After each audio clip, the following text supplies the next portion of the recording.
តុដូច្នេះសូមពុកម៉ែបងប្អូនពិនិត្យឲ្យបានច្បាស់មុននឹងជួយយកទៅប្រើប្រាស់បញ្ជាក់ផលិតផលឱសថសមុនប្រៃប្រេងល្ងខ្មៅនៅតែរក្សាសញ្ញានិងទ្រង់ទ្រាយដដែល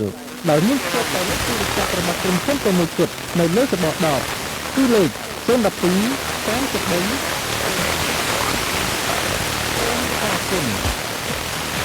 សាខាប្រចាំខេត្តរតនគិរីទំនាក់ទំនងលេខទូរស័ព្ទ088លេខលេខ2លេខ7លេខ6